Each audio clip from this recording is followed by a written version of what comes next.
Aujourd'hui, je veux revenir sur une phrase que j'ai entendue et qui m'a fait cogiter. Dans l'idée de donner un second souffle à cette chaîne et à mon activité sur internet, vous pouvez d'ores et déjà arrêter de regarder votre écran. Il va s'agir plus d'un podcast que d'une vidéo, finalement. Alors je remercie Big Boss Omega, qui m'a rappelé que j'avais moi-même une chaîne YouTube. Sa vidéo sur la crucifixion, elle est cruciale pour tous ceux qui recherchent un regard un peu moins classique sur notre Seigneur Jésus-Christ. Et justement, j'ai réécouté les entretiens chocs de Papacito pendant mes heures de travail. Sachez qu'en pleine nuit, seul dans son fournil, entendre de la punchline à l'appel, c'est revigorant et ça nous fait tenir. Ces entretiens chocs sont un électrochoc de nostalgie pour beaucoup et j'en fais partie pour le coup. Faut l'admettre, faut se l'admettre. On se rappelle qu'on est passé du post-ado à l'adulte qui paie ses impôts et ça fait mal. On se fait juste enfiler quoi. Eh bien, dans l'entretien choc numéro 8, Papacito parle d'un sportif orthodoxe. Et il dit que si ce sportif est croyant, c'est parce que de son point de vue, je cite, Jésus y prend tout le monde. Cette phrase, elle est entourée d'un contexte, et je vous invite à voir ou revoir les entretiens choc de Papacito, qui sont cultes et à considérer comme des classiques. Je pense en tout cas, cette phrase, elle m'a fait énormément réfléchir, pour des bonnes et des mauvaises raisons. Elle est drôle, mais pas que. Et ce franc-parler totalement mongolien, c'est le personnage de Papacito. Mais si on enlève le maladroit volontaire de cette phrase, eh bien, elle est réelle. Je veux dire, est-ce que vous êtes croyant, vous? C'est quoi votre rapport au Christ? Et qui vous a parlé du Christ? Et qui vous a parlé du Christ en dernier aussi?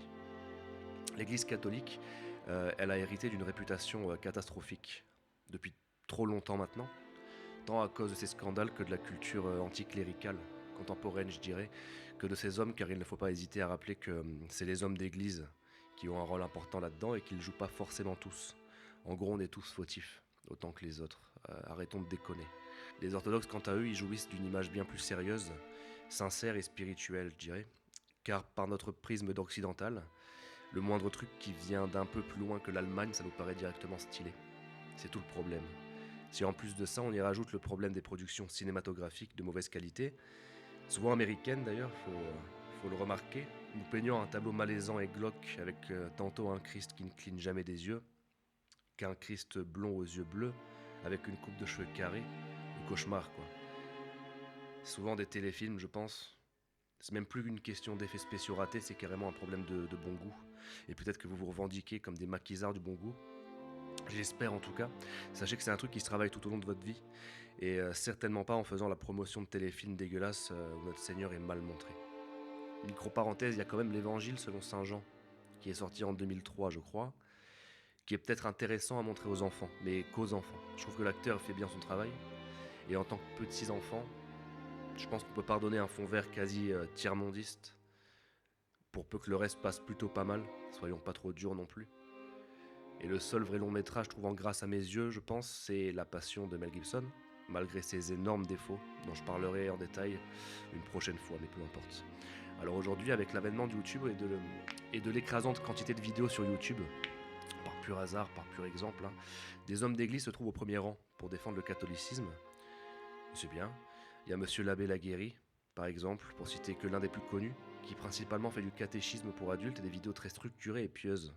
Il y a aussi Arnaud Dumouche qui est un véritable puits de connaissances qui te sort des vidéos d'une heure, le mec, il s'arrête jamais sur chaque saint et beaucoup d'autres choses. Ce monsieur est trop cool, il s'arrête jamais, il parle de beaucoup de choses liées à la théologie, c'est très très très intéressant.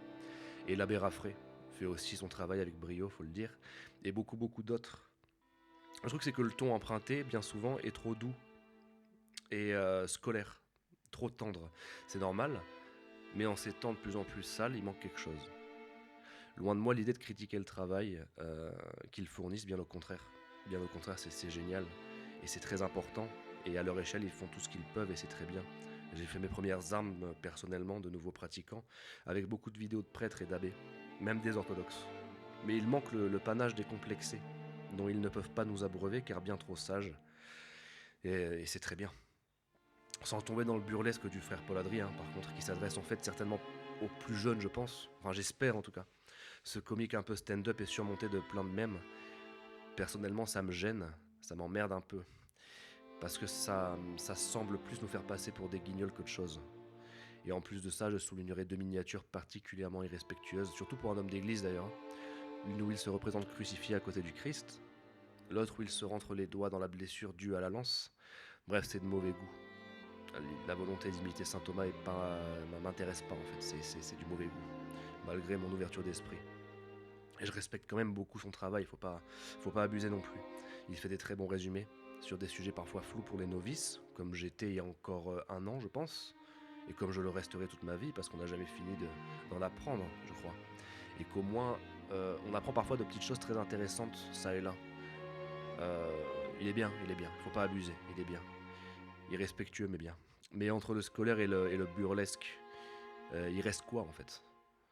Pour le jeune qui n'a pas eu droit à une éducation chrétienne sérieuse et qui, passé ses 16 ans, se renseigne comme il le peut sur internet, donc pour se rapprocher de sa religion de naissance, ou pas d'ailleurs, tout l'intérêt est de vite comprendre que le Christ, c'est pas Ozzy Osbourne, les mecs.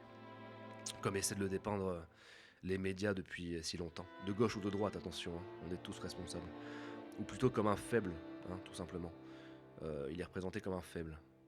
Il est temps que le prolo de base, comme le mec de la classe moyenne, redonne à la chrétienté ses lettres de noblesse à sa façon, avec son franc-parler, tant qu'il ne sombre pas dans un blasphème ridicule, tout simplement. Que la fierté du christianisme redevienne évidente et qu'on sache la justifier. La justifier et le justifier, le christianisme. D'où l'intérêt de Papacito, les mecs, évidemment. Le Christ, il prend tout le monde, c'est un fait. Dit comme un mongolien ou comme un érudit, ça change beaucoup, ça marque.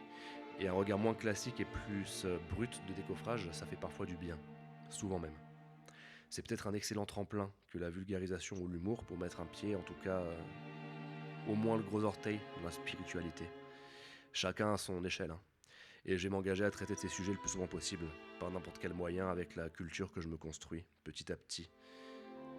Parce que le Christ a marché sur le monde, et il faut le dire, le rappeler, l'expliquer, le prôner et le savoir surtout, c'est notre devoir. Si on s'est rattaché à notre religion, c'est pour la plupart en ayant compris que la politique ne nous aiderait en rien, et que le monde était une fosse à merde, globalement.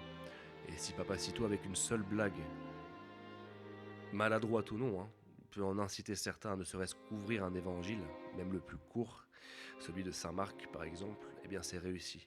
Et c'est beau, bien à vous.